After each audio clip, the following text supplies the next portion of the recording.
बिहार की शिक्षक भर्ती प्रक्रिया में जिस प्रकार से रॉकेट की स्पीड से कार्रवाई हो रही है, अगर आने वाले 1.5 से 2 महीने में अगर आप स्कूलों में होंगे, ये कहा जाए तो कोई अतिशयोक्ति नहीं होगी। आंसर की जारी कर दिया गया है, इस पर ऑब्जेक्शन लेकर के तुरंत रिवाइज्ड आंसर की जारी हो जाएगा और जो काउंसलिंग की प्रक्रिया है वो शुरुआत कर दी गई है। टीजीटी पीजीटी के लिए और पीआरटी के लिए भी बहुत जल्द शुरुआत होने वाली है। उसके बाद से नियुक्ति पत्र देकर के अभ्यर्थियों को स्कूलों में भेजने की पूरी तरीके से तैयारी है बिहार राज्य सरकार की, क्योंकि एक बड़े स्तर पर फिर से भर्ती 1.5 लाख पदों पर आने जा रही है नवंबर के आसपास। ठीक है, तो इन सबको लेकर के आप पहले से माइंड मेकअप करके रखिएगा और अपनी पढ़ाई को उसी के अनुरूप जारी रखिएगा, क्योंकि सभी स्तर की भर्ती आएगी, चाहे पीआरटी की बात कर लीजिए, टीजीटी पीजीटी की बात कर लीजिए, और सबसे बड़ी जो 6 से 8 वाली भर्ती है जो कि इस बार नहीं आई है, 32,000 पदों पर आने वाली है। इस बार की भर्ती प्रक्रिया में करेक्शन का मौका 1 से लेकर के 3 सितंबर तक दिया जा रहा है, यानी कल तक आपके पास करेक्शन करने का मौका है आपके आवेदन में। इसमें लेकर के कुछ अभ्यर्थी बहुत बड़ी गलती कर रहे हैं, जिसको आपको विशेष तौर पर ध्यान देना है। मैं बात कर रहा हूँ उत्तर प्रदेश के ऐसे अभ्यर्थी जिन्होंने इंटर प्लस डीएलएड वाला विकल्प चुन लिया था,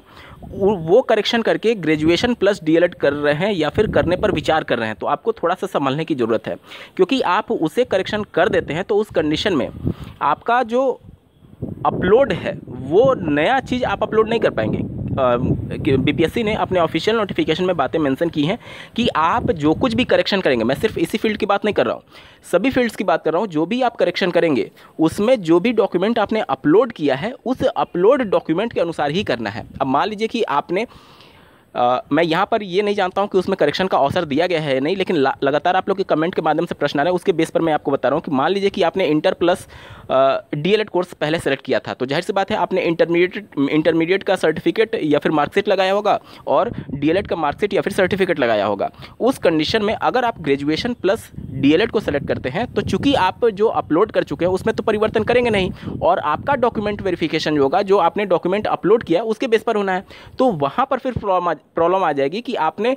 इंटर का सर्टिफिकेट लगाया और ग्रेजुएशन के बेस पर आपने आवेदन किया है, तो यहाँ पर कॉन्ट्राडिक्शन हो सकता है। इस वजह से अगर इस वाले फील्ड में अगर आपका कुछ गलती है तो आप एज इट इज रहने दीजिए। एक आप एफिडेविट बनवा सकते हैं इसके रिगार्डिंग कि बाय मिस्टेक आवेदन करते समय आपने इंटर प्लस डीएलएड को सिलेक्ट किया था और चूंकि वो डॉक्यूमेंट जो अपलोड हो चुका है उसमें कोई भी परिवर्तन स्वीकार नहीं किया गया है बीपीएससी के द्वारा, इसलिए आप करेक्शन पीरियड में चाहकर भी ग्रेजुएशन प्लस डीएलएड नहीं कर पाए, क्योंकि अगर आपने ग्रेजुएशन को सेलेक्ट कर लेंगे तो फिर आपको ग्रेजुएशन का अपलोड भी करना होगा, जो कि आपको अलाउ नहीं किया गया है। इस वजह से आप एक इस प्रकार का एफिडेविट बनवा कर ले जाएंगे, कोई भी प्रॉब्लम नहीं होगी। यहाँ पर मैं बता दूँ कि किसी भी राज्य में जो शिक्षक भर्ती प्रक्रिया चलती है वो एनसीटी की गाइडलाइन के अनुसार चलती है। एनसीटी का गाइडलाइन ये कहता है कि डीएलएड में प्रवेश लेने के लिए मिनिमम जो एलिजिबिलिटी है वो इंटरमीडिएट ही है। उत्तर प्रदेश में आप देखेंगे तो ये उत्तर प्रदेश राज्य सरकार का विषय है, राज्य सरकार का फैसला है कि हम अपने यहाँ इंटर नहीं बल्कि ग्रेजुएशन रखेंगे। अन्य राज्यों में आप देख लीजिए, जैसे बिहार देख लीजिए, ऐसे बहुत सारे राज्य हैं जहां पर इंटर के बाद डीएलएड होता है, जो कि बिल्कुल सही है एनसीटी की गाइडलाइन के अनुसार। तो इंटर प्लस डीएलएड है अगर, तो भी आप शिक्षक भर्ती के लिए पूरी तरीके से एलिजिबल हैं। आपने बाय मिस्टेक उस समय अगर सेलेक्ट कर भी लिया है तो ये आपका एफिडेविट से काम चल जाएगा, उसमें करेक्शन मत करिएगा, अन्यथा की कंडीशन में आपका अपलोडेड डॉक्यूमेंट और जो आप एडिट कर रहे हैं उसमें मिसमैच हो जाएगा। और आयोग पहले ही स्पष्टीकरण कर चुका है कि हम जो डॉक्यूमेंट वेरिफिकेशन करेंगे वो जो भी डॉक्यूमेंट आपने अपलोड किया है उसके अनुसार करेंगे, तो ये मिसमैच ना हो, इस वजह से आपको वो करेक्शन करने की आवश्यकता नहीं है। और इसके रिगार्डिंग आप एक एफिडेविट सबमिट कर सकते हैं कि इस प्रकार की चीज़ें हुई थी, आवेदन करते समय आपने बाय मिस्टेक ये चुन लिया था या फिर साइबर कैफ़े की मदद से आप आवेदन कर रहे थे, उसने बाय मिस्टेक ये कर दिया था, तो वो सभी चीज़ें एक्सेप्टेबल हैं। और ऐसा भी नहीं है कि वो एलिजिबिलिटी अगर आप रखते हैं तो आप शिक्षक भर्ती प्रक्रिया से बाहर कर दिए जाएंगे, नहीं, क्योंकि एनसीटी कहता है कि इंटर प्लस डीएलएड वाले अभ्यर्थी प्राथमिक स्तर की शिक्षक भर्ती के लिए पूरी तरीके से पात्र हैं। और अगर ये मुद्दा उठता है कि आप यूपी से किए हुए हैं और यूपी में चूंकि ग्रेजुएशन के बेस पर होता है, तो उस कंडीशन में वही एफिडेविट आपका काम करेगा कि बाय मिस्टेक आपने ये सेलेक्ट कर लिया था या फिर आपका साइबर कैफे वाले ने आवेदन करते समय ये गलती कर दी थी, तो वो सब कुछ एक्सेप्टेबल होता है। आप लोग देखेंगे कि इस समय जो बीपीएससी आयोग के चेयरमैन हैं वो बहुत ज़्यादा सपोर्टिव हैं और अभ्यर्थियों के लिए आप देखिए कि आंसर की जारी होने और साथ ही साथ जो भी प्रक्रियाएं चल रही हैं उसके बाद परीक्षा के बाद कौन सी संस्था आपको करेक्शन का मौका दी थी, उत्तर प्रदेश की भर्ती देख लीजिए या फिर अन्य राज्यों की भर्ती देख लीजिए, ये आपको इतना सुविधा दिया जा रहा है कि मतलब बहुत ज़्यादा सपोर्ट किया जा रहा है उनके द्वारा अभ्यर्थियों का। और निश्चित तौर पर ये सभी छोटी छोटी गलतियों को लेकर के आप परेशान मत होइए, निश्चित तौर पर जो काउंसलिंग प्रक्रिया चलेगी उसमें भी आपका सपोर्ट किया जाएगा, ठीक है। तो इस प्रकार की हड़बड़ी में कोई भी ऐसा करेक्शन मत कर दीजिएगा जो कि आपके अपलोडेड डॉक्यूमेंट से भिन्न हो और भविष्य में आपको परेशानी का सामना करना पड़े, ठीक है। तो इन सब के रिगार्डिंग आप विशेष तौर पर ध्यान रखिएगा। कुछ ऐसे फील्ड्स हैं जिसमें करेक्शन अलाउड ही नहीं किया गया है, वो आपका हाईलाइट ही नहीं होगा, तो उस कंडीशन में आपके पास कोई चारा तो है नहीं, तो अब आपके पास सिर्फ और सिर्फ एक विकल्प बचता है एफिडेविट का।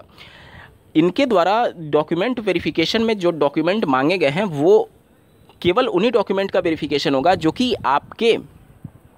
आवेदन में जो आपने डॉक्यूमेंट अपलोड किया था। यहाँ पर दो प्रकार की प्रक्रिया हो सकती है। हो सकता है कि आयोग जो है वो पहले डॉक्यूमेंट वेरिफिकेशन इसलिए करा रहा है ताकि हमारी मैक्सिमम सीटें भर जाएं और वो पहले से ही एलिजिबल कैंडिडेट को छांट लेना चाहता है और उसमें से 80,000 पदों को भरने के लिए रिजल्ट फाइनल निकालेगा, ताकि ऐसे अभ्यर्थी जो कि डॉक्यूमेंट की वजह से एलिजिबल नहीं होंगे वो पहले ही फिल्टर आउट हो जाए और जेन्युइन कैंडिडेट या फिर पूरी अर्हता को पूरी करने वाले कैंडिडेट का ही रिजल्ट निकाला जाए, ताकि ज़्यादा से ज़्यादा मैक्सिमम अभ्यर्थी के द्वारा सीट को ऑक्यूपाई कर लिया जाए। इसलिए ये जो डॉक्यूमेंट वेरिफिकेशन है वो हो सकता है कि आपका प्रोविजनल हो। प्रोविजनल कहने का मतलब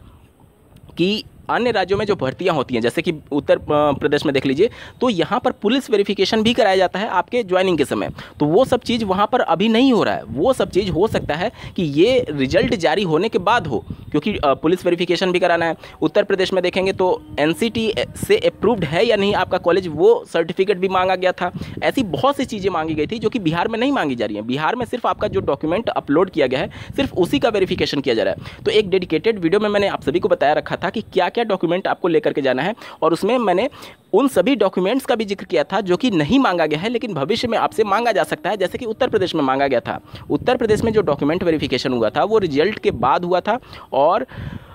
इसलिए यहाँ पर ऐसे अभ्यर्थियों को नियुक्ति पत्र देने के समय आपको कैरेक्टर सर्टिफिकेट भी अपना देना था, पुलिस वेरिफिकेशन और ये सभी चीज़ें भी होती रहती हैं बैकग्राउंड में। जब आप ज्वाइन कर लेते हैं उसके बैकग्राउंड में भी राज्य सरकार आपका वेरिफिकेशन कराती रहती है आपके डॉक्यूमेंट्स को, जो आपके रिस्पेक्टिव बोर्ड से आपने किया होगा, इंटर हाई स्कूल या फिर ये सभी चीज़ें यूनिवर्सिटी से, तो वो सब बैकग्राउंड में वो सभी चीज़ें वेरिफिकेशन का प्रोसेस चलता रहता है। तो ये सभी चीज़ें बिहार में भी होंगी। ऐसा नहीं है कि आप उस डॉक्यूमेंट के बेस पर नौकरी पा गए तो वो लाइफ के लिए वैलिड होगा, नहीं। बिहार के जो बीपीएससी के चेयरमैन हैं उन्होंने साफ शब्दों में कहा है कि जो हमने बायोमेट्रिक अटेंडेंस लिया है उससे ऐसे अभ्यर्थी जो भविष्य में जाकर के राम के नाम पर कोई श्याम वाला अभ्यर्थी भी जॉब कर रहा है तो वो भी पकड़ में आ जाएगा। तो ये सभी चीज़ें होंगी ही होंगी बिहार में भी। इसके अलावा बहुत सारे अभ्यर्थियों का ये प्रश्न आ रहा था कि उनका परीक्षा केंद्र पर बायोमेट्रिक अटेंडेंस नहीं हुआ तो उस कंडीशन में क्या होगा। देखिए, आयोग ने स्पष्ट किया है कि ऐसे अभ्यर्थी जिनका बायोमेट्रिक अटेंडेंस नहीं हुआ है उनको घबराने की बिल्कुल भी ज़रूरत नहीं है। बहुत सारे ऐसे सेंटर्स हैं जहां पर अभ्यर्थियों का बायोमेट्रिक अटेंडेंस नहीं हुआ था और कुछ भी प्रॉब्लम हो, चाहे कुछ भी इशू हो, वहाँ पर नहीं हुआ था, तो इसको लेकर के आपको परेशान होने की ज़रूरत नहीं है। आयोग ने आपके फेवर में फैसला दिया है कि इसको लेकर के घबराने की कोई भी ज़रूरत नहीं है। इससे किसी का अभ्यर्थन कैंसिल नहीं किया जाएगा अगर किसी सेंटर की गलती की वजह से आपका किसी भी प्रकार से बायोमेट्रिक अटेंडेंस नहीं हुआ था तो, ठीक है। उम्मीद करता हूँ आप सभी के डाउट क्लियर हो गए होंगे। बावजूद इसके अगर आपका कोई प्रश्न रह जाता है तो कमेंट के माध्यम से पूछ सकते हैं। इस वीडियो को देखने के लिए आपका बहुत बहुत धन्यवाद। भगवान करे आपका दिन शुभ हो।